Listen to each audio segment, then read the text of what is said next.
Hello, and welcome to this segment of Loving Life. I'm Charlie Silva, board-certified hypnotist and certified professional life coach. I've helped many people take back control of their life and achieve their goals by asking the following question. Loving life, are you loving yours? If so, wonderful. If not, why not? If there's something that's stopping you from loving your life, what is it? And let's find ways to overcome it. If you missed any previous segments of Loving Life, you can watch them online at the MTN18 website, mtn18.com. Now, as I've mentioned in previous segments of Loving Life, one of my favorite websites filled with wonderful, empowering information is www.zenhabits.net. This website is updated regularly by Leo Babauta.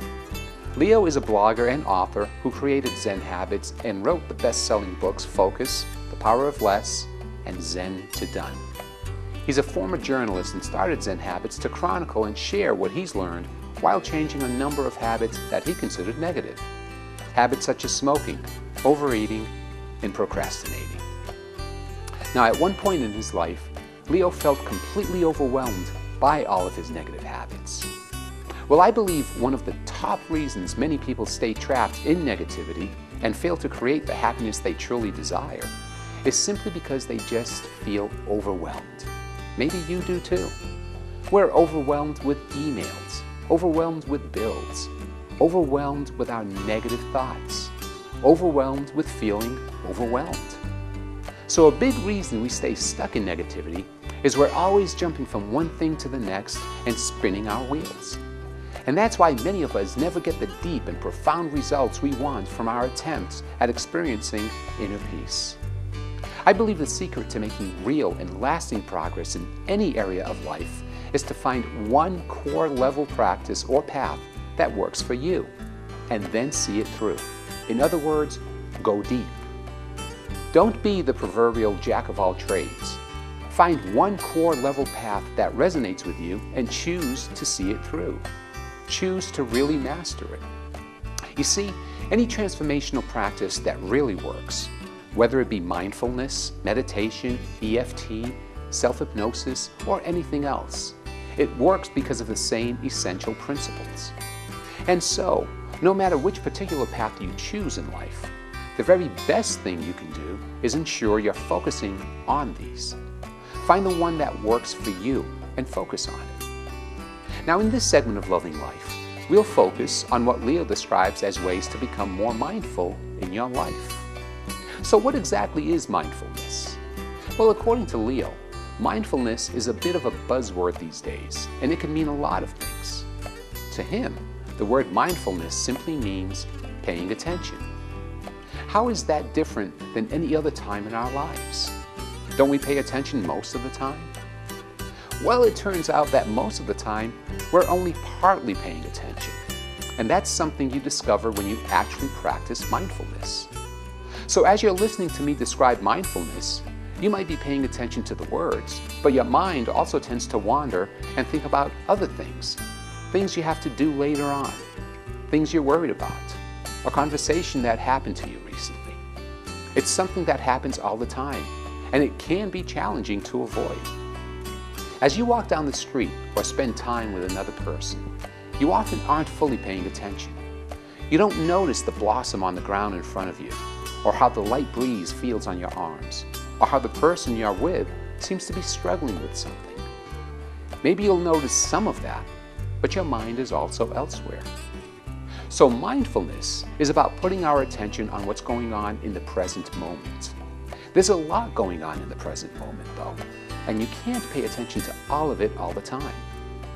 But there's a lot that we can do when we decide to practice mindfulness, including noticing how different parts of our body feel, noticing the light around us and how different things around us look, noticing sounds all around us, noticing smells and tastes, noticing our thoughts and emotions, paying full attention to what someone else is saying, noticing the details of something in front of us, and simply trying to take all of this, or a large part of it, in at once. So mindfulness isn't just one thing. It can be all of the things I just described and more. Mindfulness practice, then, is simply training yourself to pay attention.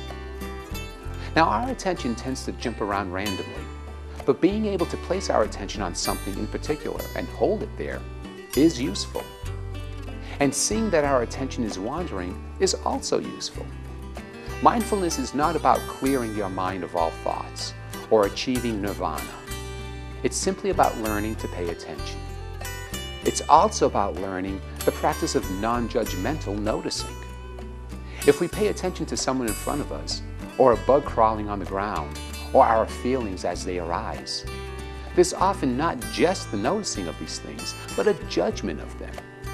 Judgments such as, I don't like this person, the bug is gross, my feelings are bad or good. These are judgments on what we notice. But we can also practice just noticing. Just observe, just see without deciding whether something is good or bad, beautiful or gross, pleasing or annoying. Just watch.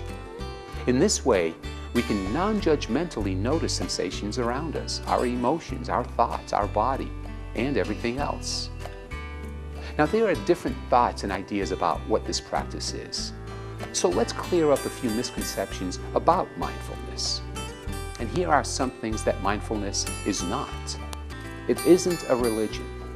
Though many mindfulness practices are rooted in Buddhism, there are mindfulness and compassion traditions from many other religions as well as secular traditions, such as meditation and self-hypnosis.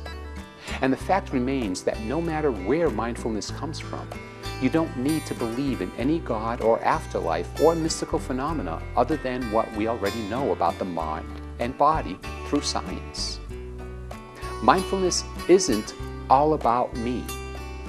While mindfulness practices encourage you to turn inward to your breath, body, and thoughts, that's simply so you can understand and be more aware of your thoughts, not because that's the only important focus in the world. In fact, as you become more aware, you can learn to turn your awareness on the suffering and difficulties of others, so that you can have compassion for them. Mindfulness is not about doing nothing. While it's true that you can learn a lot by sitting and being still and turning inward, that's just a practice ground for mindfulness. You can actually take action and still be mindful. You can be non-judgmental and still change things. You can help others through compassion, starting from a place of mindfulness, peace, and non-judgment. Mindfulness is not about thinking nothing. While many people think meditation is about emptying the mind, that doesn't often happen, and it isn't the goal. You can have thoughts while you meditate and experience self-hypnosis, and I usually do. You don't have to try to push your thoughts out or feel bad that you have them. Just simply notice them. And experiencing mindfulness is not about nirvana or reaching an enlightened state. While some people reach states that they feel are enlightened, the truth is that this isn't the goal, and it isn't necessary. A typical experience of dropping away, of thinking about myself as I become fully relaxed in the moment, is part of self-hypnosis and mindfulness. Mindfulness practice isn't always easy. It takes effort and focus, and it's not something you typically get good at overnight. So you may ask, why bother to make all that effort? Well, there are a lot of incredible benefits from meditating and using self-hypnosis and practicing mindfulness. But here are the 5 benefits I'd like to emphasize. The first is that it helps you appreciate life by fully experiencing every aspect of it. The second benefit is that it helps you become more aware of your life, and so it's a powerful tool for changing your habits. The third benefit is that it increases your self-acceptance, thus helping you feel better about yourself. The fourth benefit is that it helps you deal with frustration by enabling you to simply let it go. And another great benefit of practicing mindfulness is that it can help you be kinder and more filled with compassion and understanding towards others. And we'll take a closer look at these 5 benefits during our next segment of Loving Life. Be sure to check my website for upcoming Take Back Control of Your Life workshops. The workshops are free of charge. If you have goals you'd like to achieve but have been unable to do so, attending one of my workshops may be all you need to take back control of your life. Well, I'm sure I've given you something